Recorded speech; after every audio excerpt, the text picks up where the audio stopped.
Welcome to IAC. So ఈ వీడియోలో మనం 26th April important current affairs discuss చేద్దాం. So let us see the first one. Niti valley is in news.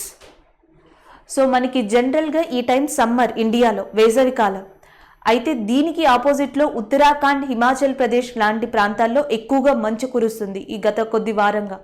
So దీనివల్ల especially ఉత్తరాఖండ్లోని చమోలి అనే జిల్లాలో నీతి లోయ దగ్గర ఎక్కువగా మంచు కురవడం వల్ల కొండ చర్యలు విరిగిపడ్డాయి, ల్యాండ్ స్లైడ్స్ అనేవి జరిగాయి. సో దీనివల్ల ఆల్మోస్ట్ 10 మంది చనిపోయారు అండ్ చాలామంది రెస్క్యూ చేయబడ్డారు. So that's why it is in news. మనకి నీతి వ్యాలీ కరెంట్ అఫైర్లో ఉండడానికి ఇది రీజన్. అయితే ఫస్ట్ ఇక్కడున్న ప్రాంతాలు గుర్తుపెట్టుకున్నాం, దాని తర్వాత బ్యాక్గ్రౌండ్ చూద్దాం. నీతి వ్యాలీ అనేది మనకి ఏ డిస్టిక్లో ఉంది అంటే that is a Chamoli district in ఏ స్టేట్ అంటే ఉత్తరాఖండ్ ఏరియా. సో దీనికి కారణం ఏంటంటే అత్యధికంగా మంచు కురవడం, స్నోఫాల్, హెవీ స్నోఫాల్ వల్ల సో ఇది జరిగింది అని చెప్పేసి రీసెంట్గా రిపోర్ట్ ఇవ్వడం జరిగింది. అయితే ఇది ఉత్తరాఖండ్కి కొత్త కాదు, ఎందుకంటే 2021 ఫిబ్రవరి మంత్లో కూడా ఇలాంటి ఇన్సిడెంట్స్ ఉత్తరాఖండ్లో రిపీట్ అయ్యాయి. యాక్చువల్గా చెప్పాలి అంటే ఇది కొంచెం మనకి ప్రీ వార్నింగ్ అని కూడా చెప్పచ్చు.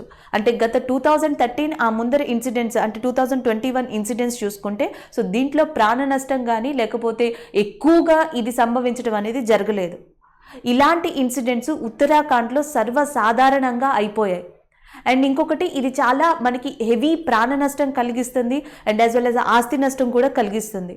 సో దీనంతటికి రీజన్ ఏమని చెప్తున్నారంటే గ్లోఫ్ అని నిర్ణయించారు. సో ఇక్కడ గ్లోఫ్ అంటే అర్థం glacier lake outburst flood అని అర్థం. Glacier lake outburst flood అనేది గ్లోఫ్ యొక్క ఎబ్రివేషన్. దీనికి తెలుగైన ఇంగ్లీష్ అయినా ఎబ్రివేషన్ ఒకటే, దాన్ని అలా గుర్తుపెట్టుకోండి. Glacier lake outburst flood. So జనరల్గా ఉత్తరాఖండ్, హిమాచల్ ప్రదేశ్, జమ్మూ కాశ్మీర్ ఈ ప్రాంతాలన్నీ కూడా హిమాలయాస్తో కవర్ చేయబడి ఉన్నాయి. సో అందువల్ల సహజంగానే ఉత్తరాఖండ్లో ఏం ఎక్కువ అంటే మంచు పర్వతాలు అనేవి ఎక్కువ.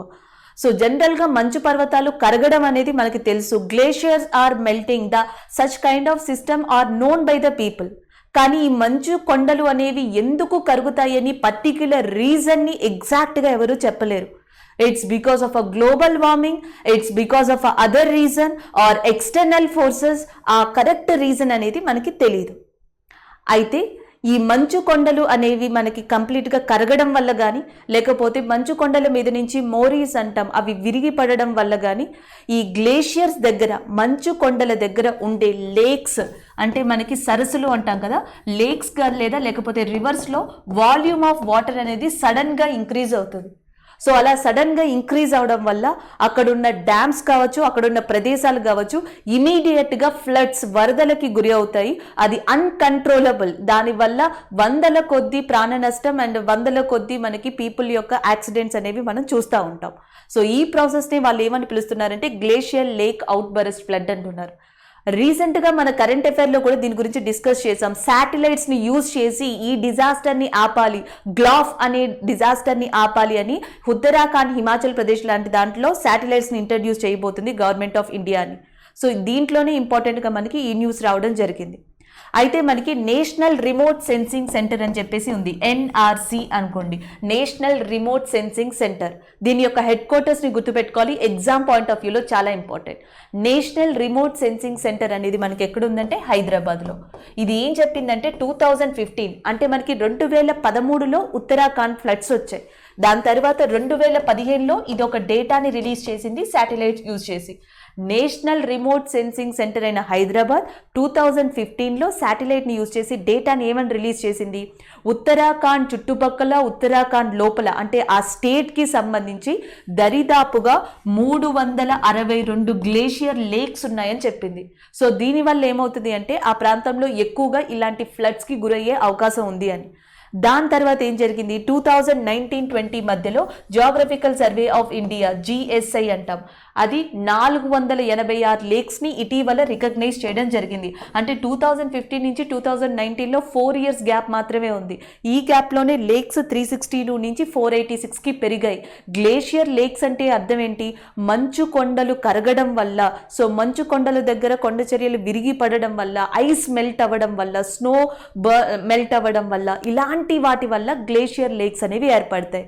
అంటే అక్కడ ఎంత గ్లేషియర్స్ ఎఫెక్ట్ అయ్యి ఉంటే 486 లేక్స్ అనేవి పెరగాల. So that is one of the important thing.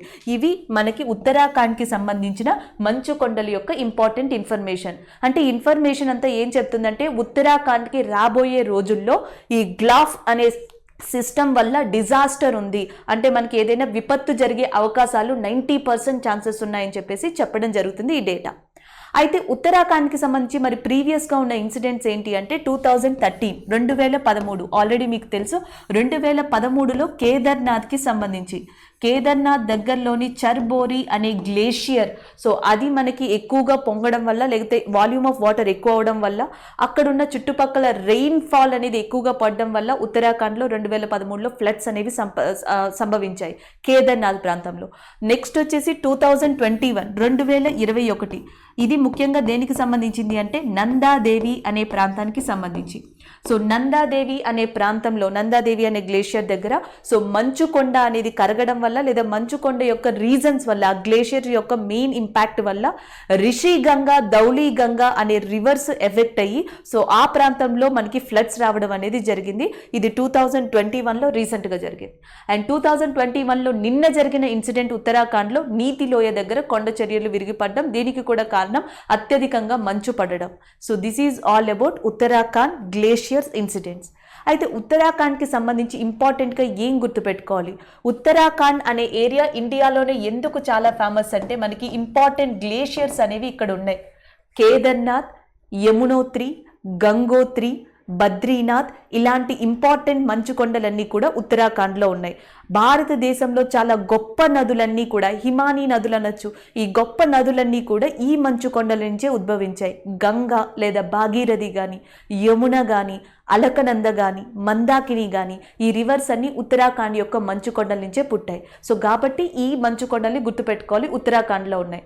అలాగే ఉత్తరాఖండ్లో చాలా ఇంపార్టెంట్ ప్లేసెస్ అయిన రిషికేష్, హరిద్వార్ అనే ఇంపార్టెంట్ హోలీ ప్లేసెస్ మనకి ఉత్తరాఖండ్లో ఉన్నాయి.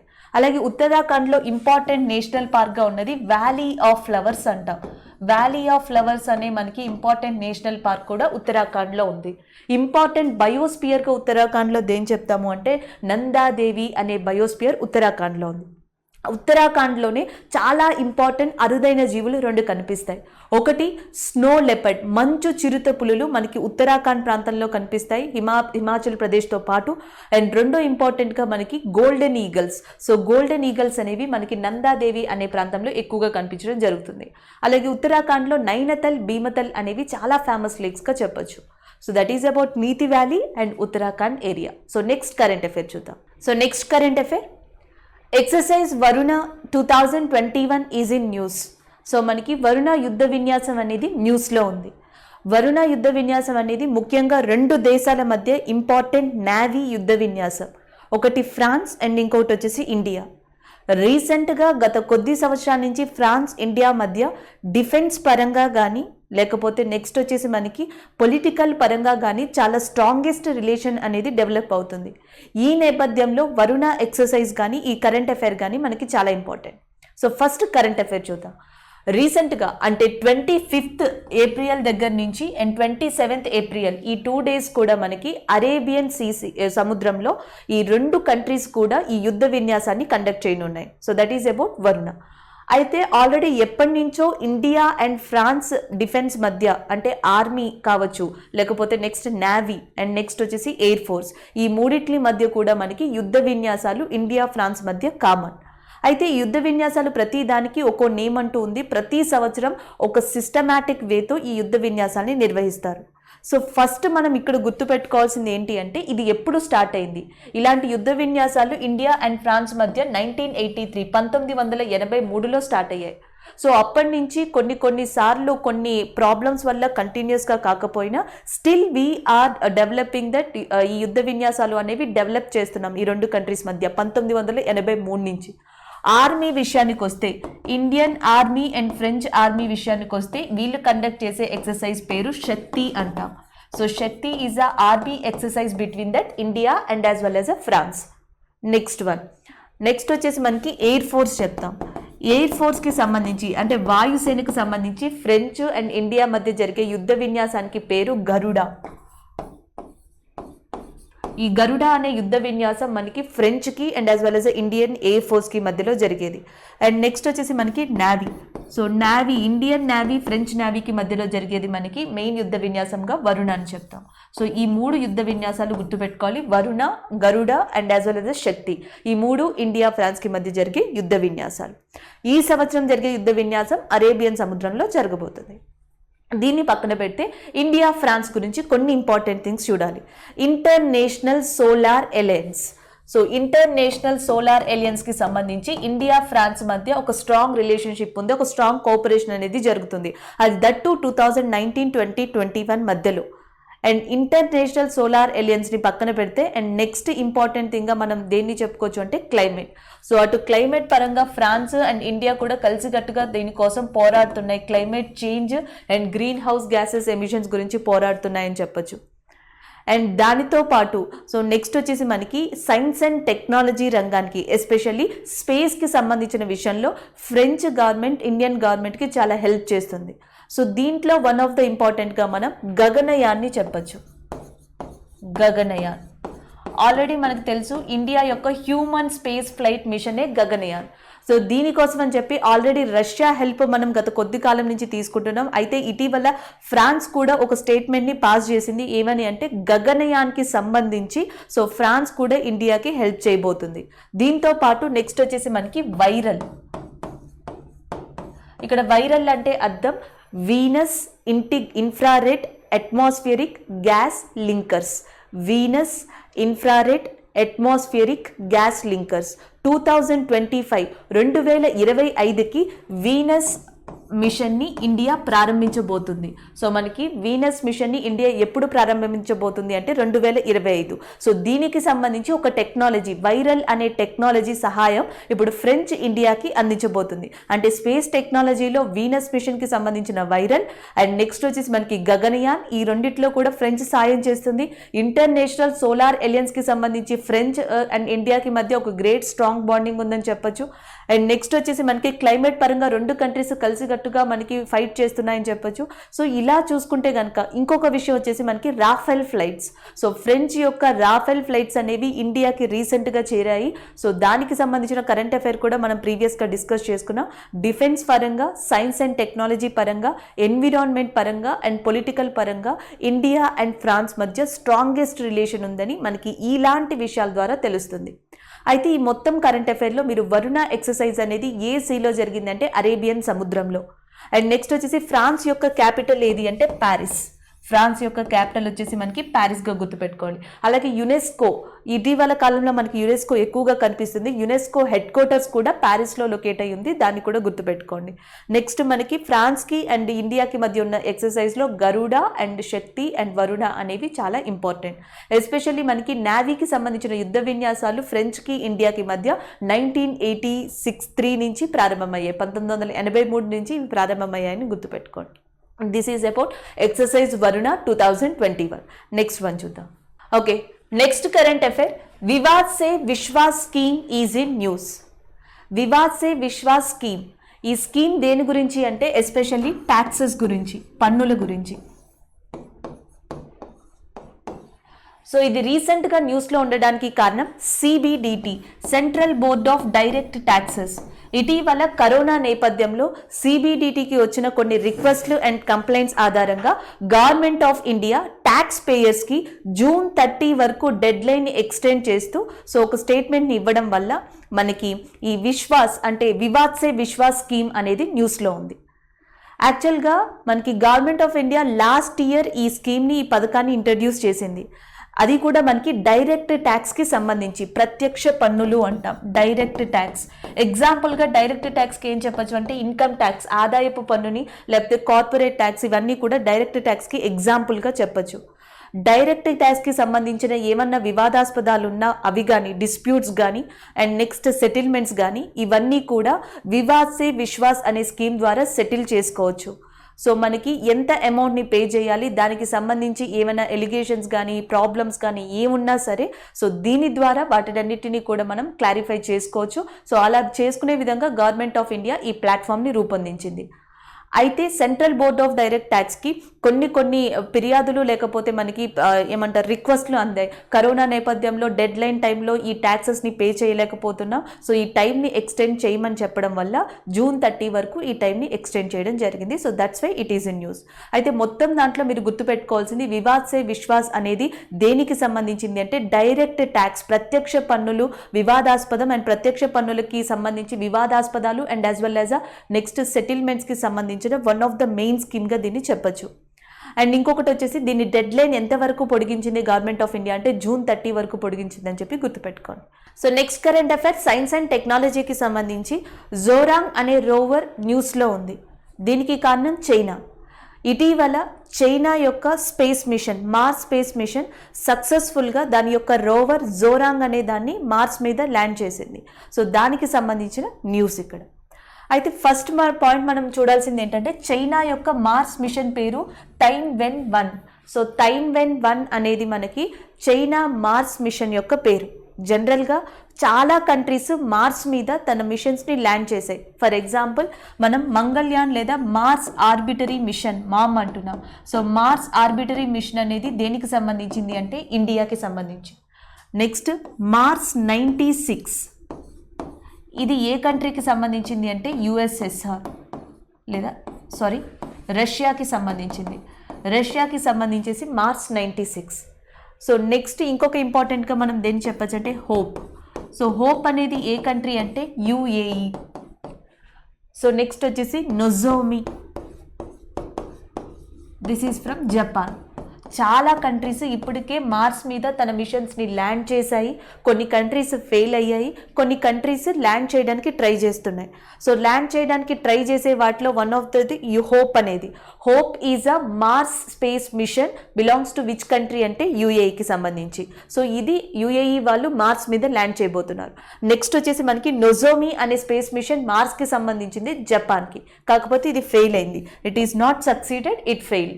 సో నెక్స్ట్ ఇండియాకి సంబంధించి మంగళయాన్ లేదా Mars orbiter mission. So India యొక్క మార్స్ ఆర్బిటరీ మిషన్ కూడా సక్సెస్ఫుల్ అయింది. నెక్స్ట్ వచ్చేసి మనకి USA and as well as USSR, ఈ రెండు కంట్రీస్ కూడా నెంబర్ ఆఫ్ టైమ్స్ మార్స్ మీద ప్రయోగం జరిపిన కంట్రీస్. సో ఈ కోవలోకి ఇంకొకటి వచ్చింది మనకి చైనా. సో రీసెంట్గా చైనా యొక్క టైన్వెన్-1 అనే ఆపరేషన్ అనే స్పేస్ ఆపరేషన్ అనేది సక్సెస్ఫుల్ అయింది. మార్స్ మీద తన యొక్క రోవర్ని ప్లేస్ చేయడం జరిగింది. అయితే ఈ కంట్రీస్ అన్నీ కూడా మార్స్ మీదకి వెళ్ళడానికి సక్సెస్ఫుల్ అయ్యాయి, కానీ రోవర్స్ని ప్లేస్ చేయడంలో 3 కంట్రీస్ సక్సెస్ అయ్యాయి. ఒకటి వచ్చేసి యుఎస్ఎస్ఆర్, రెండోది వచ్చి మనకి యుఎస్ఏ అండ్ మూడోది వచ్చేసి చైనా. చైనా యొక్క రోవర్కి ఏమని పేరు పెట్టారంటే జోరాంగ్ అని చెప్పేసి పేరు పెట్టారు. జోరాంగ్ అంటే అర్థం the fire God of China. China యొక్క ఫైర్ గాడ్, అగ్నిదేవుడు అనొచ్చు తెలుగులో. సో ఆ ఫైర్ గాడ్ నేమ్ని జోరాంగ్గా దానికి పెట్టడం జరిగింది. టైన్వెన్-1 అనేది మనకి చైనా యొక్క మార్స్ స్పేస్ మిషన్ యొక్క నేమ్. అండ్ చైనా యొక్క మార్స్ ల్యాండ్ రోవర్ యొక్క పేరేంటి అంటే దట్ ఈస్ అ జోరాంగ్. ఈ రెండు నేమ్స్ వేరు, ఇది గుర్తుపెట్టుకోవాల్సి ఉంటుంది. అయితే ఇప్పటికే USSR and as well as USA కూడా మార్స్ మీద తన యొక్క మిషన్స్ని ల్యాండ్ రోవర్స్ని ప్లేస్ చేశాయి. సో దాంట్లో యుఎస్ఏ గురించి ఆల్మోస్ట్ మనకి 5 రోవర్స్ని అది మార్స్లో ల్యాండ్ చేయడం జరిగింది. వన్ ఆఫ్ ద థింగ్ మనం స్పిరిట్ అనే దాన్ని లాంచ్ చేసింది, దాని తర్వాత ఆపర్చునిటీ అనే దాన్ని, దాని తర్వాత క్యూరియాసిటీ అనే దాన్ని, దాని తర్వాత రీసెంట్గా perseverance. So recent rover which is on the Mars of USA perseverance అని చెప్తాం. ఇవన్నీ కూడా యుఎస్ఏకి సంబంధించింది. ఇప్పుడు రీసెంట్గా జోరాంగ్ అనేది మనకి దేనికి సంబంధించింది అంటే మార్స్కి. అలాగే మార్స్ని ఏమని కూడా పిలుస్తారు అంటే రెడ్ ప్లానెట్ అని చెప్పి పిలుస్తారు. Mars is known as red planet. అలాగే మార్స్కి సంబంధించి 2 ఇంపార్టెంట్ శాటిలైట్స్ ఉన్నాయి.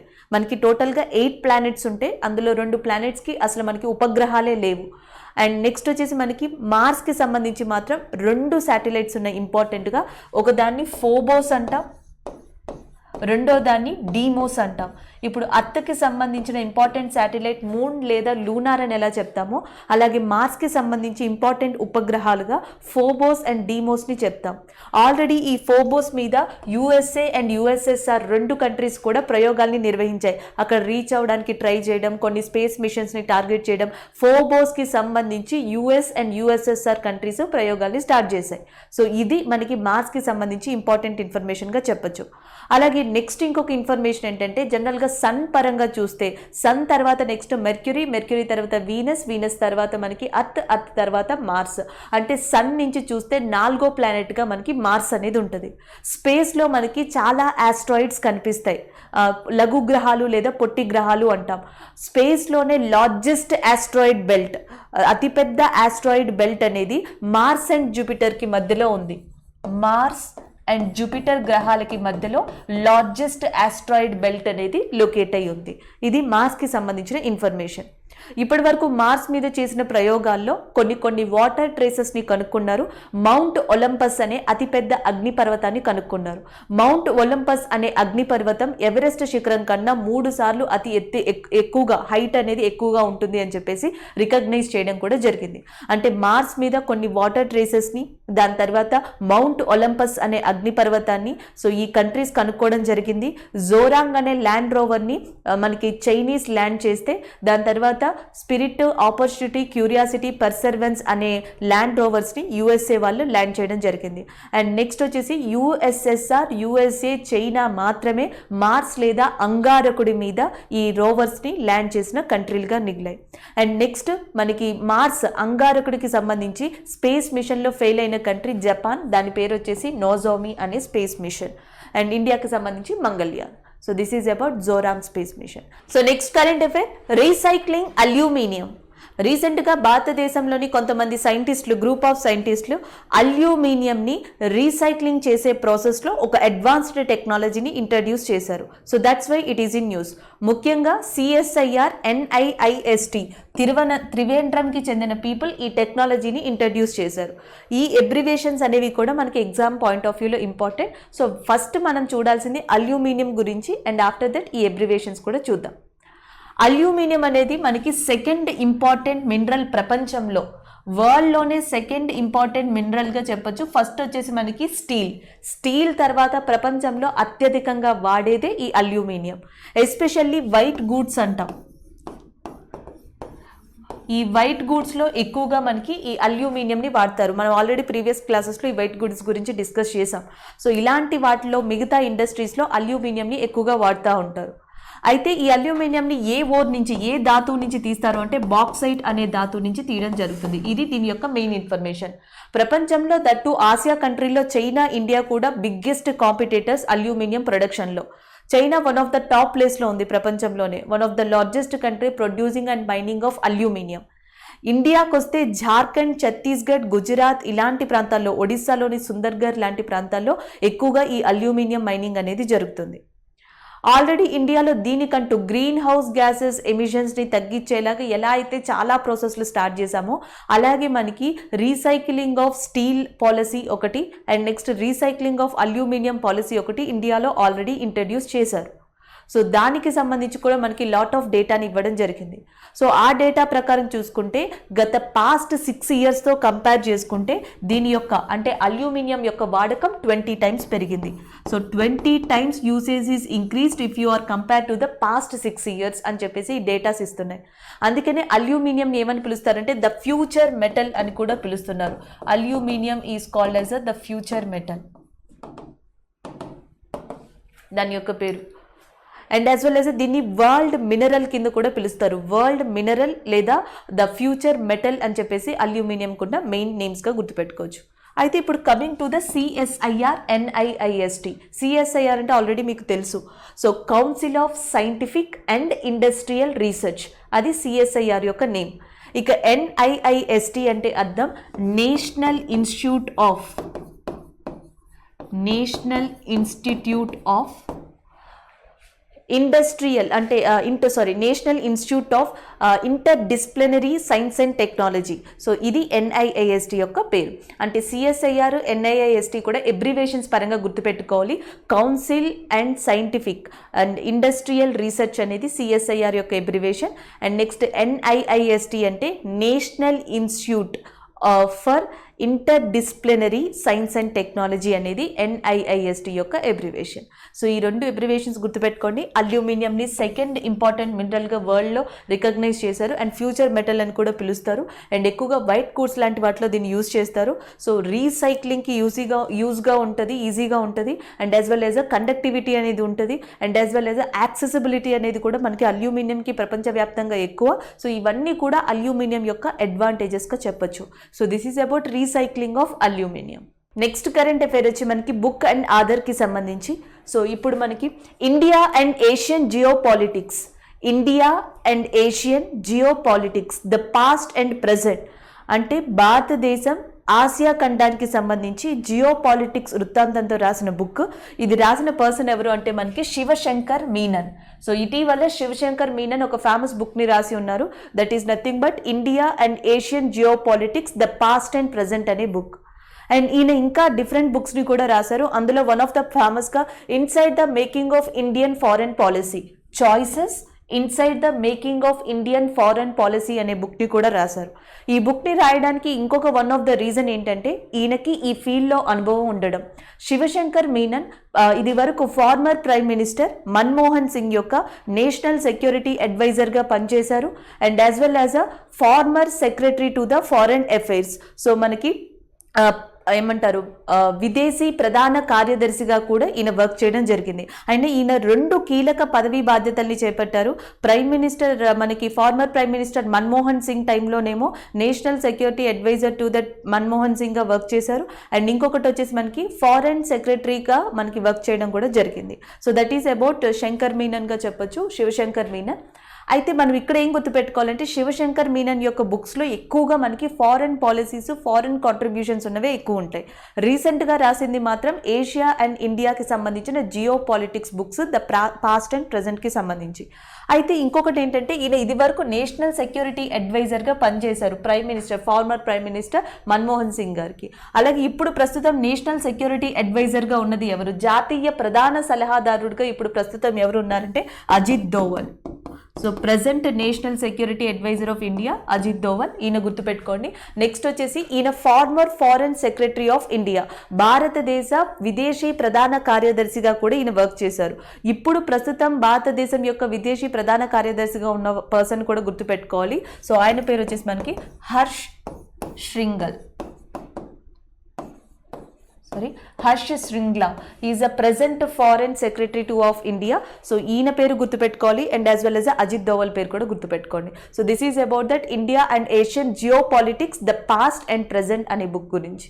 So next current affair world immunisation week. So every year కూడా ఏప్రిల్ లాస్ట్ వీక్న వరల్డ్ ఇమ్యూనైజేషన్ వీక్ కింద రికగ్నైజ్ చేయడం జరుగుతుంది. సో ఈ ఇయర్ ఏప్రిల్ 24 నుంచి ఏప్రిల్ 30 ఇమ్యూనైజేషన్ వీక్ కింద మనం రికగ్నైజ్ చేసాం. సో ఇక్కడ మనకి దీని యొక్క థీమ్ 2021 థీమ్ ఏంటంటే vaccines brings us closer. So vaccine bring us closer అనేది మనకి 2021 వరల్డ్ ఇమ్యూనైజేషన్ యొక్క థీమ్. ఇది గుర్తుపెట్టుకోండి. ఇమ్యూనిటీ అంటాం కదా, ఇప్పుడు ఈ వర్డ్ అనేది కామన్ అయిపోయింది ఇండియాలో. ఆల్రెడీ ఇంద్రధనుష్ లాంటి ప్రోగ్రామ్స్ ఉన్నాయి ఇండియాలో. మిషన్ ఇంద్రధనుష్ అంటాం. మిషన్ ఇంద్రధనుష్ 2.0 అండ్ 3.0 కూడా వచ్చింది. సో రీసెంట్గా 2021లో మిషన్ ఇంద్రధనుష్ లాంటి ప్రోగ్రామ్స్ ప్రెగ్నెంట్ విమెన్స్, చిల్డ్రన్ యొక్క ఇమ్యూనిటీ కోసం ప్రత్యేకమైన కేర్ని తీసుకోవడం జరుగుతుంది COVID-19 పాండమిక్ దృష్ట్యా. సో వాళ్ళ కోసం ఎస్పెషల్లీ ఇలాంటి మిషన్ ఇంద్రధనుష్ 3.0 అనే ప్రోగ్రాంలో ఎక్కువ ప్రత్యేకతని ఇచ్చారని కూడా చెప్పొచ్చు. అలాగే యూనివర్సల్ ఇమ్యూనైజేషన్ ప్రోగ్రామ్ UIP అనేది కూడా ఉంది. ఎస్పెషల్లీ చిల్డ్రన్కి మనకి పోలియో వైరస్ వ్యాక్సిన్ కానీ లేకపోతే ఇలాంటి ఇలాంటి ఎక్కువగా రుబెల్లా వైరస్కి సంబంధించిన వ్యాక్సిన్స్ కానీ సో ఇలాంటి వ్యాక్సిన్స్ని చైల్డ్కి ఈ ఇమ్యూనైజేషన్ ప్రోగ్రామ్ ద్వారా వరల్డ్ వైడ్గా మనం చెప్పుకుంటున్నాం, నాట్ మిషన్ ఇంద్రధనుష్ గురించి, వరల్డ్ వైడ్గా WHO కానీ మిగతా ఆర్గనైజేషన్స్ మిగతా కంట్రీస్ అథారిటీస్ కూడా సో ముందుగా ఇలాంటి వాటిని తీసుకుని చిల్డ్రన్కి ఇమ్యూనిటీ పవర్ని పెంచడానికి ఇలాంటి వ్యాక్సిన్స్ని కూడా ఇవ్వడం జరుగుతుంది.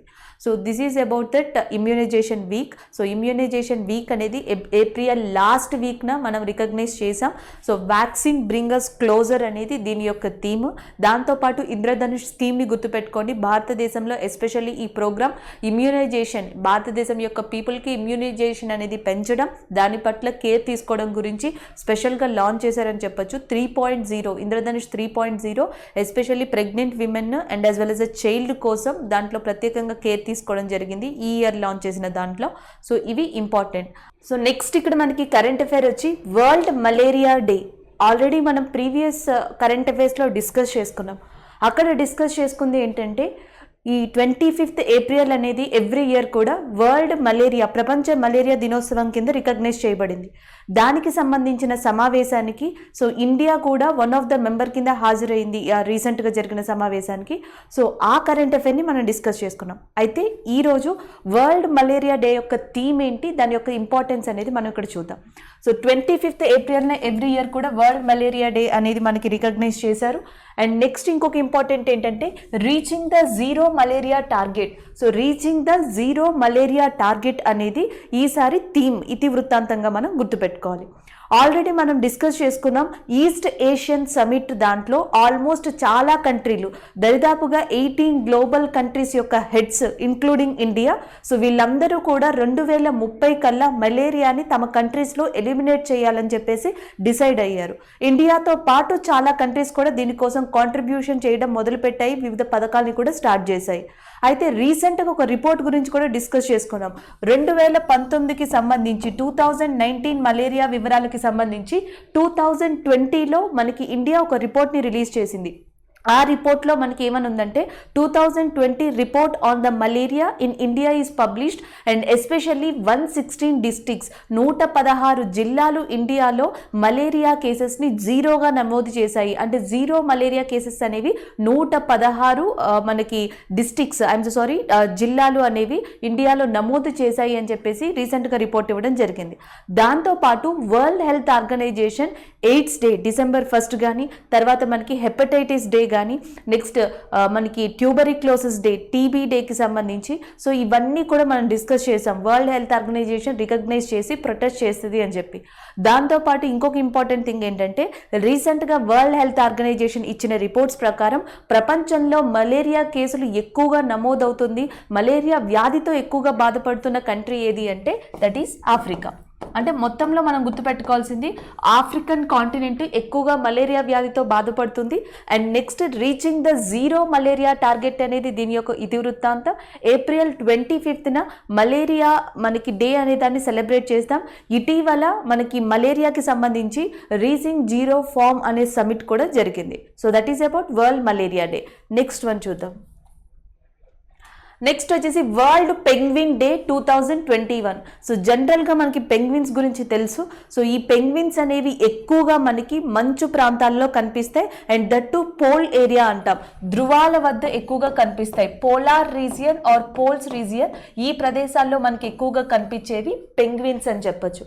అయితే పెంగ్విన్స్ని పరిరక్షించడానికి అండ్ యాజ్ వెల్ యాజ్ వాటిని కాపాడడం కోసం వరల్డ్లో ఏప్రిల్ 25న వరల్డ్ పెంగ్విన్ డే కింద రికగ్నైజ్ చేయడం జరిగింది. అండ్ ఇంకొక ఇంపార్టెన్స్ ఏంటంటే మనకి ఎక్కువగా పెంగ్విన్స్ ఏ ప్రాంతాలలో దొరుకుతాయో కూడా మనం గుర్తుపెట్టుకోవాలి. మనకి పెంగ్విన్స్ ఎక్కువగా పోలార్ ప్రాంతాలే. ఈ పోలార్ ప్రాంతాల్లో అంటార్కిటిక్ ఏరియా ఎక్కువగా దొరికేది. వన్ ఆఫ్ ద ఏరియాగా దేన్ని చెప్పచ్చు అంటే అంటార్కిటిక్ ఏరియా అని చెప్పచ్చు. అయితే ఇక్కడ కూడా ఇంపార్టెన్స్ ఏంటంటే అంటార్కిటిక్ ఏరియాలో హ్యాలీ బే అనే ప్రదేశం ఉంది, హ్యాలీ బే. సో ఈ హ్యాలీ బే ప్రదేశంలో మనకి ఎక్కువగా కనిపిస్తాయి పెంగ్విన్స్ అనేవి. అండ్ ఇంకొక ఐలాండ్స్ ఉన్నాయి ప్రపంచంలో, one of the famous islands గ్యాలాపగోస్.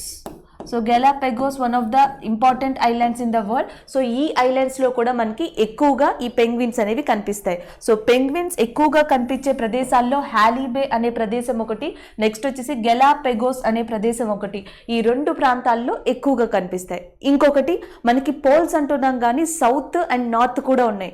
ఎక్కువగా పెంగ్విన్స్ మనకి దక్షిణ ధ్రువం వద్ద లేదా దక్షిణార్ధ గోళంలో సౌత్రన్ హెమిస్పియర్లో మనకి ఎక్కువ భాగం ఈ పెంగ్విన్స్ అనేవి కనిపిస్తాయి.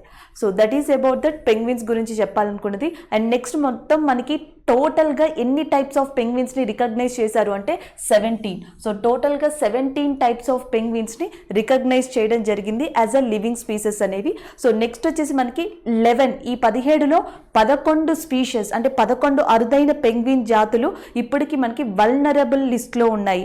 యాక్చువల్గా IUCN అని ఉంటుంది, international union conservation nature. So international union conservation nature ప్రతి సంవత్సరం కూడా రెడ్ డేటా బుక్ అనే దాన్ని పబ్లిష్ చేస్తుంది. సో దీంట్లో ఎండేంజర్డ్, డేంజర్డ్, థ్రెటన్డ్ ఇలాంటి వాటిని ఇవ్వడం జరుగుతుంది. అయితే ఈ IUCNకి సంబంధించి పెంగ్విన్స్ అన్నీ కూడా ఎందులో ఉన్నాయంటే నియర్ టు థ్రెటన్డ్ లిస్ట్లో ఉన్నాయి. కానీ 17 అరుదైన జాతుల్లో స్పెషల్లీ 11 అరుదైన జాతులు వల్నరబుల్గా ఉన్నాయని చెప్పేసి లేదా ఎండేంజర్డ్ పొజిషన్లో ఉన్నాయని చెప్పేసి ఇంటర్నేషనల్ యూనియన్ కన్జర్వేషన్ నేచర్ చెప్పడం జరిగింది. అంటే మొత్తంలో మీరు గుర్తుపెట్టుకోవాల్సింది పెంగ్విన్ డే అనేది 25th ఏప్రిల్న రికగ్నైజ్ చేశారు. పెంగ్విన్స్ ఎక్కువగా సౌత్రన్ హెమిస్పియర్లో దొరుకుతాయి, కానీ ఎక్కువగా లభించే ప్రపంచంలో వన్ ఆఫ్ ద ఇంపార్టెంట్ ప్రదేశాలుగా హ్యాలీ బే, అది అంటార్కిటికాలో ఉంది. ఇంకొక ఐలాండ్స్ వచ్చేసి గెలాపెగోస్ ఐలాండ్స్ అనేవి ఇంపార్టెంట్ ప్రదేశాలుగా చెప్పొచ్చు. So that is about world penguin day 2021. Next one చూద్దాం. నెక్స్ట్ వన్ వచ్చేసి మనకి వరల్డ్ వెటర్నిటీ డే. అంటే యాక్చువల్గా యానిమల్స్ని ప్రొటెక్ట్ చేయడం కోసం, యానిమల్స్ యొక్క హెల్త్ని ప్రొటెక్ట్ చేయడం కోసం, జంతువుల యొక్క ఆరోగ్యాన్ని పరిరక్షించడం కోసం ఈ వెటర్నిటీ డేని స్టార్ట్ చేశారు. అయితే మొట్టమొదటిగా 1863లో ఫస్ట్ టైం ఈ డేని రికగ్నైజ్ చేయడం జరిగింది. తర్వాత ఎవ్రీ ఇయర్ కూడా మనకి April 24న వెటర్నిటీ డే అనే దాన్ని సెలబ్రేట్ చేయడం జరుగుతుంది. So that is about. And ఇంకొకటి వచ్చేసి మనకి ఇక్కడ ఇంపార్టెంట్గా తెలుసుకోవాల్సింది ఏంటంటే ఈ ఇయర్ అంటే ఈ సంవత్సరం ఎస్పెషల్లీ యానిమల్స్కి సంబంధించి ఒక ప్రత్యేకమైన కార్యక్రమాన్ని కూడా చేపట్టడం జరుగుతుంది. Next one world veterinary day.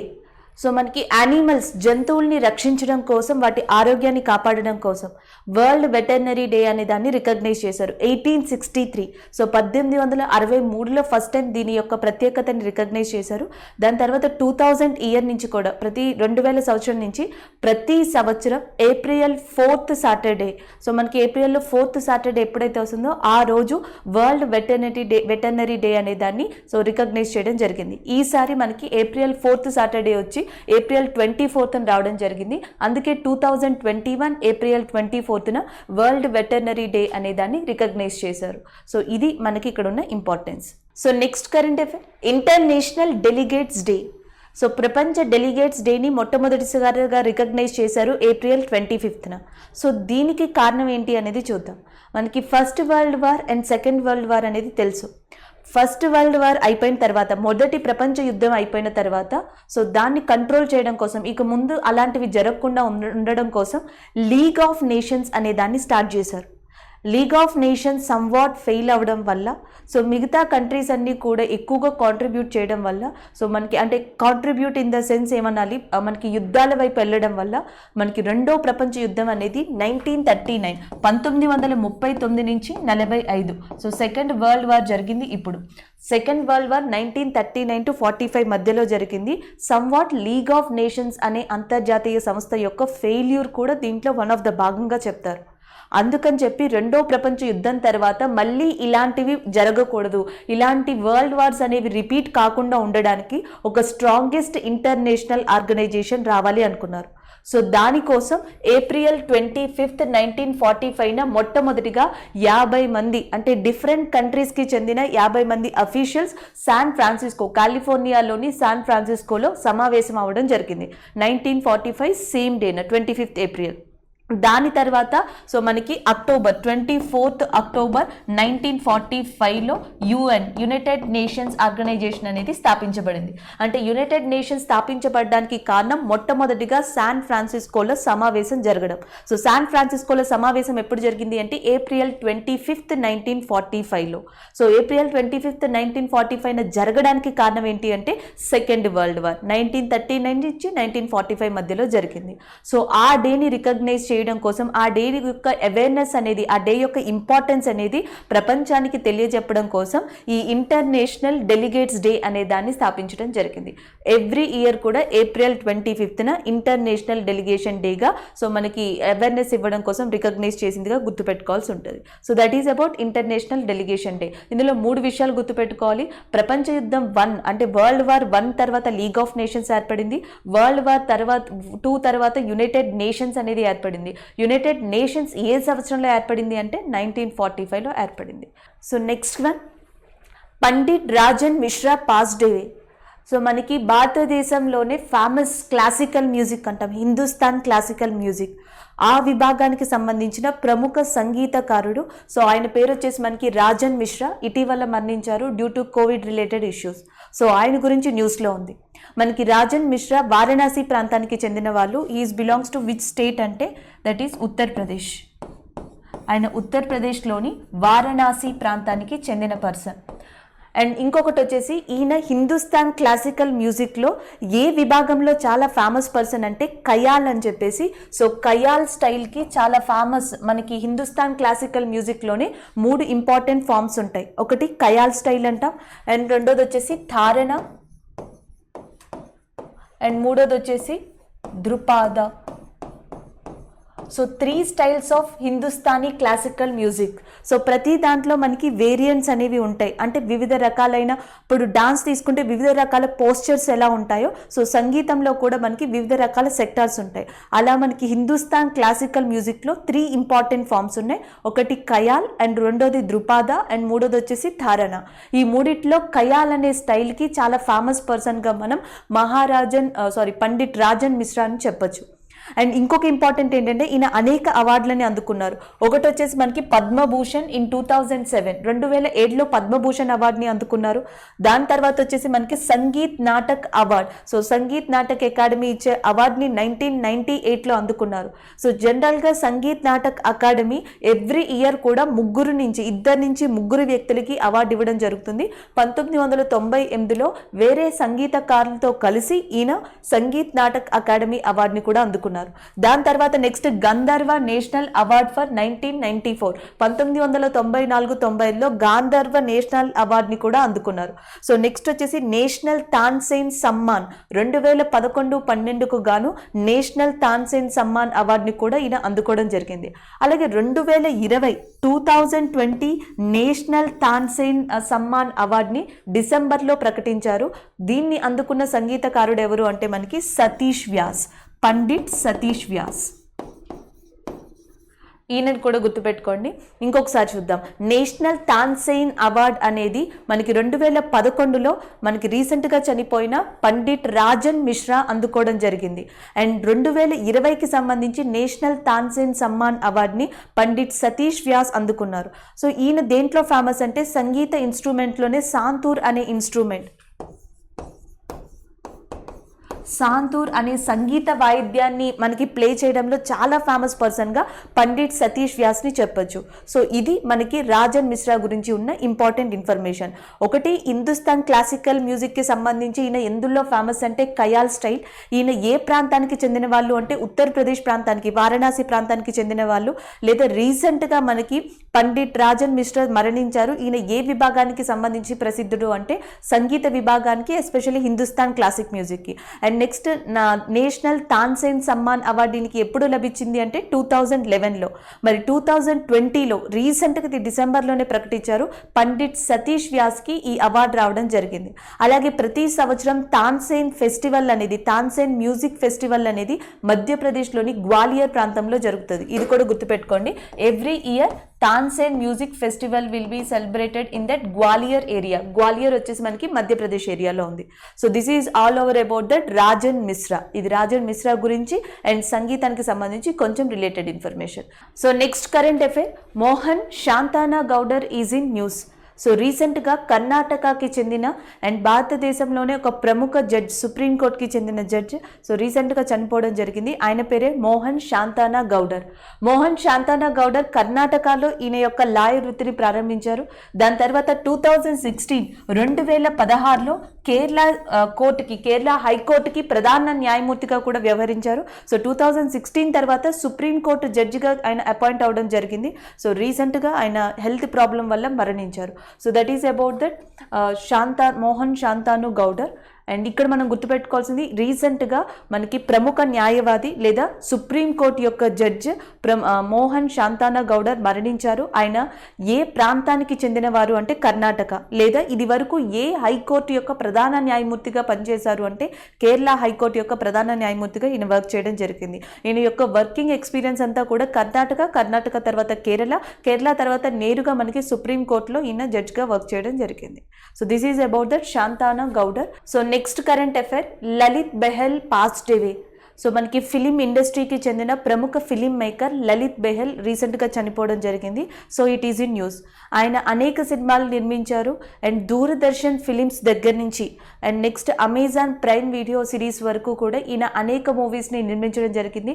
దాంట్లో ఫేమస్గా తిత్లీ అనే మూవీని చెప్పచ్చు. తిత్లీ, ముక్తి భవన్.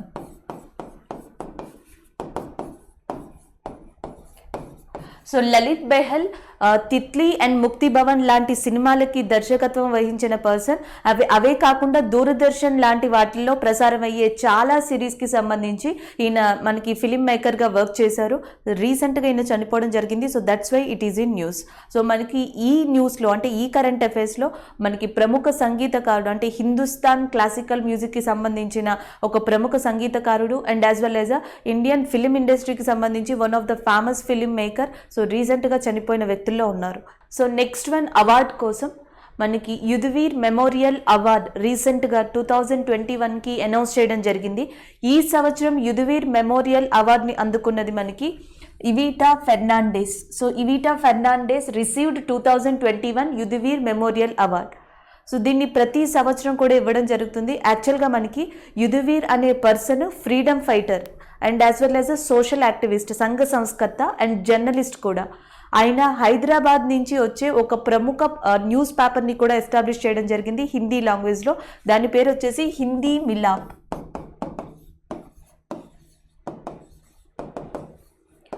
సో హిందీ మిలాప్ అనే న్యూస్ పేపర్ని ఎస్టాబ్లిష్ చేసిన పర్సన్ మనకి యుధవీర్.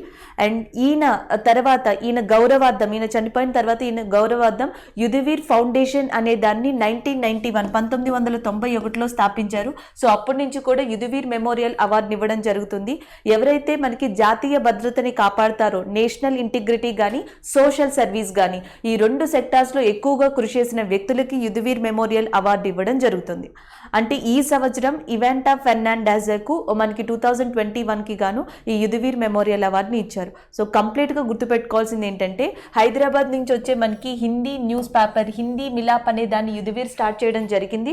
ఆయన ఏ రంగానికి సంబంధించిన వ్యక్తి అంటే freedom fighter, journalist and social activist కూడా. ఈ అవార్డుని ఎవరికి ఇస్తారు అంటే ఎవరైతే సోషల్ యాక్టివిస్ట్స్ అంటే మనకి సంఘ సంస్కరణలు కానీ లేకపోతే నెక్స్ట్ వచ్చేసి మనకి ముఖ్యంగా ఏమంటారు ఈ సోషల్ యాక్టివిజం కానీ వీటికి సంబంధించినవి కానీ ఇలాంటి వాటిలో నేషనల్ ఇంటిగ్రిటీ జాతీయ భద్రతకి సంబంధించిన వాటిలో ఎక్కువగా కృషి చేసిన వ్యక్తులకి ఇది ఇవ్వడం జరుగుతుంది. సో ఇవి గుర్తుపెట్టుకోండి and as well as Evita Fernandez అని కూడా గుర్తుపెట్టుకోండి. This is about Yudhvir memorial award 2021. So next current affair, archery world cup. So 2021 archery world cup యొక్క షెడ్యూల్ రిలీజ్ అయింది అండ్ ఫస్ట్ స్టేజ్ కూడా కంప్లీట్ అయింది. సో 2021 ఆర్చరీకి సంబంధించి ఈ వరల్డ్ కప్ అనే దాన్ని మనకి 4 స్టేజెస్లో నిర్వహిస్తారు. First stage, second stage, third stage అలా డిఫరెంట్ వెన్యూస్లో డిఫరెంట్ ప్రదేశాల్లో. So first stage 19th April నుంచి 25th ఏప్రిల్ మధ్యలో జరిగింది. అది కూడా సెంట్రల్ అమెరికాలోని ఒక ప్రదేశంలో ఒక కంట్రీలో జరిగింది, Guatemala. So Guatemala is one of the place in that Central America. So ఈ ప్రదేశంలో 19th ఏప్రిల్ నుంచి 25th ఏప్రిల్ మధ్యలో స్టేజ్ 1 వరల్డ్ ఆర్చరీ కప్ అనేది జరిగింది. సో దీంట్లో ఇండియాకి సంబంధించి ఇద్దరు ప్లేయర్స్ గోల్డ్ మెడల్ గెలుచుకోవడం జరిగింది. సో వాళ్ళు కూడా one of the famous sports couple in India. So వాళ్ళు ఒకళ్ళు వచ్చేసి మనకి అతాను దాస్ అండ్ ఇంకొకళ్ళు వచ్చేసి దీపికా కుమారి. అతాను దాస్ అండ్ దీపికా కుమారి ఇద్దరు కూడా స్టేజ్ 1లో ఇండియా తరపున మనకి పార్టిసిపేట్ చేసి గోల్డ్ మెడల్స్ని రిసీవ్ చేసుకోవడం జరిగింది. So it is in news. మనకి ఫస్ట్ స్టేజ్ అనేది సెంట్రల్ అమెరికాలో గ్వాటిమాలా అనే ప్రదేశంలో జరిగింది. సో సెకండ్ స్టేజ్ ఆఫ్ ఈ వరల్డ్ ఆర్చరీ అనేది స్విట్జర్లాండ్లో జరగబోతుంది. నెక్స్ట్ వన్ వచ్చేసి మనకి స్విట్జర్లాండ్ అండ్ థర్డ్ వచ్చేసి Paris and fourth one venue decide కావాల్సి ఉంది. ఇలా 4 స్టేజెస్లో డిఫరెంట్ ప్రదేశాల్లో డిఫరెంట్ డేట్స్లో ఈ వరల్డ్ ఆర్చరీ కప్ అనే దాన్ని నిర్వహించడం జరుగుతుంది. So this is about that world archery cup. అయితే మనం గుర్తుపెట్టుకోవాల్సింది దీపికా కుమారి అండ్ అతాను దాస్. సో వీళ్ళిద్దరూ కూడా ఏ విభాగానికి చెందిన స్పోర్ట్స్ పర్సన్స్ అంటే ఆర్చరీ, అండ్ దీన్నే హుండాయ్ ఆర్చరీ కప్ అని కూడా పిలుస్తారు. వరల్డ్ ఆర్చరీ కప్ అని పిలవచ్చు లేదా హుండాయ్ ఆర్చరీ కప్ అని పిలవచ్చు. సో దీనికి సంబంధించి వీళ్ళకి ఏ మెడల్స్ వచ్చాయంటే గోల్డ్ మెడల్స్ రావడం జరిగింది సెంట్రల్ అమెరికా. సో దీనికి వెన్యూగా నిలిచింది. సో నెక్స్ట్ కరెంట్ అఫైర్ వచ్చేసి మనకి బార్సిలోనా ఓపెన్ టెన్నిస్. రీసెంట్గా బార్సిలోనా ఓపెన్ టెన్నిస్ అనేది మనకి ఏ కంట్రీలో జరిగింది అంటే స్పెయిన్ కంట్రీ. గుర్తుపెట్టుకోండి, టెన్నిస్ విభాగానికి చెందిన బార్సిలోనా ఓపెన్ టెన్నిస్ అనే స్పోర్ట్స్ మనకి స్పెయిన్లో జరిగాయి. దీనికి సంబంధించి విన్నర్గా నిలిచింది Nadal. Rafael Nadal Barcelona open title విజేతగా విన్నర్గా నిలవడం జరిగింది. అయితే ఇది ఈయనకి 12th టైం. టోటల్గా ఇది మనకి బార్సిలోనా ఓపెన్ టెన్నిస్ పెట్టిన దగ్గర నుంచి 2021తో చూసుకుంటే సో 12 సార్లు ఈ టైటిల్ని గెలుచుకున్నారు. ఇది 12th టైం రాఫెల్ నాదల్కి. అండ్ ఇంకొక ఇంపార్టెంట్ విషయం ఏంటంటే మనకి ఇది రెడ్ క్లే కోర్ట్లో నిర్వహించడం జరిగింది. ఒక వర్డ్ని కూడా ఇచ్చారు. ఈ టోర్నమెంట్ అనేది ఏ కోర్ట్లో నిర్వహించారు అంటే రెడ్ క్లే కోర్ట్ అని. మనకి జనరల్గా టెన్నిస్ విభాగంలో డిఫరెంట్ ఏమంటారు గేమ్స్ జోన్స్ని ఎంచుకోవడం జరుగుతుంది. అందులో రెడ్ క్లే ఉంటుంది, నెక్స్ట్ గ్రీన్ క్లే అంటాం, హార్డ్ కోర్ట్ అంటాం. జనరల్గా ఇవి చూసుకుంటే కనుక ఈ టెన్నిస్ విభాగంలో వీళ్ళు ఎక్కువగా యూజ్ చేసే గేమ్ జోన్స్ ఏవి అంటే ఒకటి హార్డ్ కోర్ట్ అంటాం, అండ్ సెకండ్ వచ్చేసి మనం క్లే కోర్ట్, థర్డ్ వచ్చేసి గ్రాస్ కోర్ట్. నేమ్స్ అడుగుతూ ఉంటారు, గుర్తుపెట్టుకోవాలి. జనరల్గా మనం స్విమ్మింగ్లో breaststroke, butterfly stroke, backstroke అని ఎట్లా యూజ్ చేస్తామో అలాగే టెన్నిస్లో కూడా కొన్ని పదాలు అవసరం. సో టెన్నిస్లో మనకి hard court, clay court, grass court అనే దాంట్లో ఈ గేమ్స్ని ఆడతారు. జనరల్గా మనకి టెన్నిస్లోనే చాలా పాపులర్ టైటిల్స్గా US open, French and as well as Australia open, Wimbledon అని చెప్తాం. ఈ హార్డ్ కోర్ట్లో వచ్చేటప్పటికి ఎక్కువగా Australian open and as well as US open గేమ్స్ని కండక్ట్ చేస్తారు. ఈ 2 ఓపెన్ టెన్నిస్ గేమ్స్ని మనకి ఆ హార్డ్ కోర్ట్లో ఎక్కువగా కన్సిడర్ చేస్తారు. సో నెక్స్ట్ క్లే కోర్ట్ వచ్చేటప్పటికి 2 విభాగాలు ఉంటాయి. రెడ్ క్లే కోర్ట్ అంటాం, గ్రీన్ క్లే కోర్ట్ అంటాం. సో దీంట్లో ఎక్కువగా ఫ్రెంచ్ ఓపెన్ టెన్నిస్ని ఆడడం జరుగుతుంది. సో ఫ్రెంచ్ ఓపెన్ టెన్నిస్ని క్లే కోర్ట్లో. గ్రాస్ కోర్ట్ వచ్చేటప్పటికి మనకి వింబుల్డన్ అంటాం. సో వింబుల్డన్ విభాగాన్ని గ్రాస్ కోర్ట్లో ఆడడం జరుగుతుంది. అయితే ఈసారి రెడ్ క్లే కోర్ట్లో మనకి బార్సిలోనా ఓపెన్ టెన్నిస్ టోర్నమెంట్ అనేది జరిగింది. సో దాంట్లో నాదల్ విజేతగా నిలిచారు. యాక్చువల్గా రెడ్ క్లే కోర్ట్లో మనకి రోజర్ ఫెడరర్ కానీ రాఫెల్ నాదల్ కానీ వీళ్ళిద్దరూ కూడా చాలా famous players. Especially red clay కోర్ట్లో జరిగే గేమ్స్కి సంబంధించి ప్రపంచవ్యాప్తంగా ఎప్పుడైతే ఈ టెన్నిస్ టోర్నమెంట్స్ రెడ్ క్లే కోర్ట్లో జరుగుతాయో ఆల్మోస్ట్ టాప్ స్టార్స్గా ఈ స్పోర్ట్స్ పర్సన్సే నిలిచారని చెప్పొచ్చు. So this is about that Barcelona open tennis గురించి. అయితే మనం గుర్తుపెట్టుకోవాల్సింది బార్సిలోనా అనేది ఏ కంట్రీలో ఉంది అంటే స్పెయిన్. సో స్పెయిన్ యొక్క క్యాపిటల్ వచ్చేసి మనకి Madrid. The capital of Spain is nothing but Madrid. క్యాపిటల్ని గుర్తుపెట్టుకోండి అండ్ యాజ్ వెల్ యాజ్ విజేతను కూడా గుర్తుపెట్టుకోండి. నాదల్ ఎన్నోసారి గెలిచారంటే this is the 12th time, ఇది 12వసారి. So this is about Barcelona open tennis. So రీసెంట్గా కాంగ్రెస్ పార్టీ ఐఎన్సీ టీవీ అనే దాన్ని లాంచ్ చేసింది. ఆల్రెడీ ఐఎన్సీ అంటే తెలుసు మనకి ఇండియన్ నేషనల్ కాంగ్రెస్.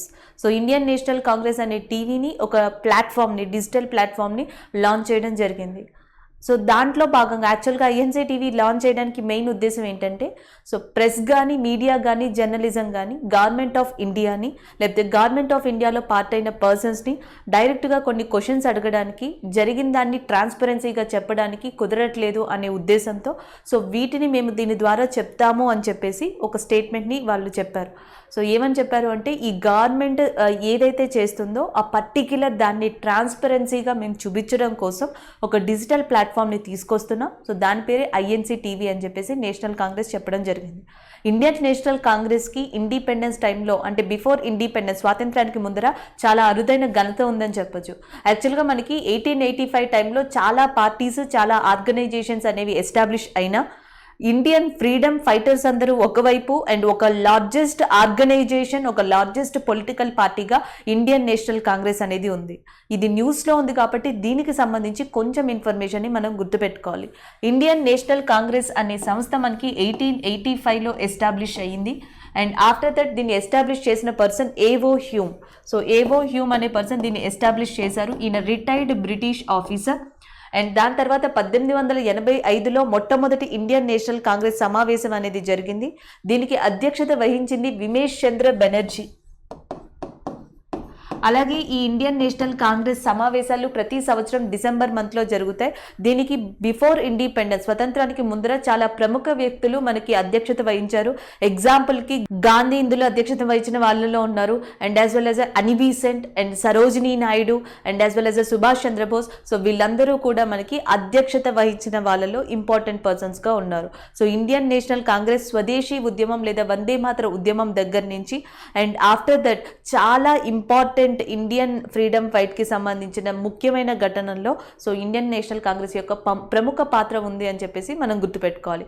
ఆ నేమ్ని కాంగ్రెస్ పార్టీ ఇటీవల లాంచ్ చేసిన ఒక డిజిటల్ ప్లాట్ఫామ్ ఒక టీవీ ఛానల్కి సో ఇండియన్ నేషనల్ కాంగ్రెస్ అనే పేరుని ఇవ్వడం జరిగింది. That is a news. Thank you.